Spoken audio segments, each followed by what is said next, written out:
June থেকে 31শে জুলাই পর্যন্ত আবেদন নেওয়া হয়েছে। 2,16,00,000 আবেদন জমা পড়েছে। আবেদন যাচাইয়ের কাজ প্রায় শেষ পর্যায়ে। যোগ্য মহিলা আবেদনকারীদের অ্যাকাউন্টে 17ই আগস্ট থেকে টাকা ঢুকবে। আর কি বলেছেন তিনি, শুনুন। জুন মাস থেকে 31শে জুলাই পর্যন্ত ফর্মে অনলাইন অফলাইনে আবেদন নেওয়া হয়েছে। অফলাইনে যাদের আবেদন নেওয়া হয়েছে তাদেরকে পোর্টালে আপলোড করার কাজ হচ্ছে। 2,16,00,000 মোট আবেদন করেছেন। এই আবেদনকারীদের প্রত্যেকটা ভেরিফিকেশন করার কাজ চলছে। ভেরিফিকেশন প্রায় শেষ পর্যায়ে এসে গেছে। 17ই আগস্ট থেকে 10ই জুলাই পর্যন্ত যারা আবেদন করেছেন তাদের ভেরিফিকেশন কমপ্লিট করা যাবে, মানে 10 তারিখ পর্যন্ত এই মাসের। 11 থেকে 31শে জুলাই ভেরিফিকেশনের জন্য আরও সময় লাগবে, কিন্তু আমরা এই মাসের 17ই আগস্ট থেকে আমরা 3,000 টাকা করে ভেরিফাইড লোকেদেরকে, মহিলাদেরকে অ্যাকাউন্টে পাঠাবো। সরকারি টাকা নিয়ম মেনে দেওয়া হবে, বিজেপির সংকল্পপত্র মেনে দেওয়া হবে। একটা স্কিম তৈরি করতে গেলে, দিতে গেলে যে ফাইন্যান্সিয়াল মিনিমাম ডিসিপ্লিন লাগে সেটা রেখেই দেওয়া হবে। 25 থেকে 60 বছর বয়সী লোকেদের দেওয়া হবে। আর এটা কেবলমাত্র এই মাসে হয়ে যাবে। পরের মাসে থেকে বিজেপি সরকার যতদিন থাকবে প্রত্যেক মাসে দ্বিতীয় সপ্তাহে টাকা ট্রান্সফার হয়ে যাবে। অতএব এটা নিয়ে বিভ্রান্ত হওয়ার কিছু নেই। আজ পশ্চিমবঙ্গ আবাস প্রকল্পে দ্বিতীয় কিস্তির টাকা বিলি করা হলো। নবান্নে দ্বিতীয় কিস্তির টাকা বিলি করলেন মুখ্যমন্ত্রী শুভেন্দু অধিকারী। রাজ্য জুড়ে 10,20,379 জনকে টাকা বিলি করা হয়েছে।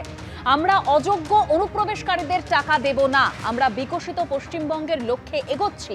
আগে গরিব মানুষকে বিভ্রান্ত করা হতো, আগে বলা হতো তৃণমূলের প্রকল্প। পশ্চিমবঙ্গ থেকে পশ্চিম নাম মোছা সম্ভব নয়।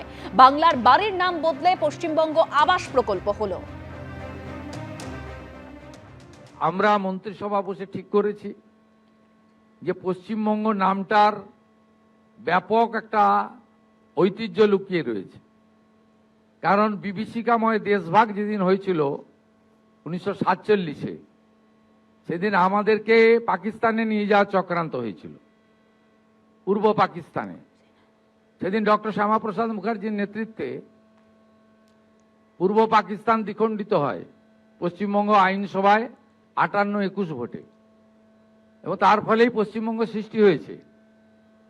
তাই আমরা যে বিচারধারায় সরকার চালাই, এবং এটা কঠিন বাস্তব যে পশ্চিমবঙ্গ নাম, আমরা পশ্চিম নামটা কোনোদিন মুছে দিতে পারি না। পশ্চিম নামটা তৈরি করার মধ্য দিয়ে অনেক ইতিহাস লুকিয়ে রয়েছে, যা বর্তমান প্রজন্ম, আগামী প্রজন্ম জানা দরকার। তাই আমরা বাংলার বাড়ির নাম পরিবর্তন করে মন্ত্রিসভা সিদ্ধান্ত নিয়েছি এটি পশ্চিমবঙ্গ আবাস নামে পরিচিত হবে। পশ্চিমবঙ্গর নাম আমরা কখনো ভুলতে দিতে পারি না, এটা আমাদের কর্তব্যের মধ্যে পড়ে। বিগত সরকার কেন্দ্রীয় সরকারের সঙ্গে শুধু যুদ্ধ করে গেছেন, কেন্দ্রীয় সরকারের সঙ্গে লড়াই করেছেন, বাংলার মানুষ বঞ্চিত হয়েছে। যদিও মাননীয় প্রধানমন্ত্রী নরেন্দ্র মোদীজি রাজনীতির মধ্যে থাকেন না, তিনি উন্নয়নের মধ্যে থাকেন। 2004 থেকে 14 তদানীন্তন ভারত সরকারের আমলে 25,000 টাকা ছিল। স্কিমের নাম ছিল ইন্দিরা আবাস যোজনা, IAY। মাত্র 25,000 টাকার বাড়ি হতো, তাও একটা গ্রাম পঞ্চায়েতের ভাগে 3টে করে বাড়ি আসতো। মানে এত অল্প বরাদ্দ ছিল। এবং 4 থেকে 14 পশ্চিমবঙ্গ কত টাকা পেয়েছে? 4,664 কোটি টাকা। 2014 সাল থেকে চুরি দুর্নীতি ধরা পড়ার আগে পর্যন্ত 2022 সালের 31শে মার্চ পর্যন্ত টাকা পেয়েছে পশ্চিমবঙ্গ সরকার আবাসে। এই অ্যামাউন্ট হলো 30,000 কোটি টাকা। কত বাড়ির জন্য টাকা দিয়েছে ভারত সরকার? 40 লক্ষ ইউনিটের জন্য টাকা দিয়েছে, না আমরা চোখে দেখতে পাই না। এবিপি আনন্দ, এগিয়ে থাকে, এগিয়ে রাখে।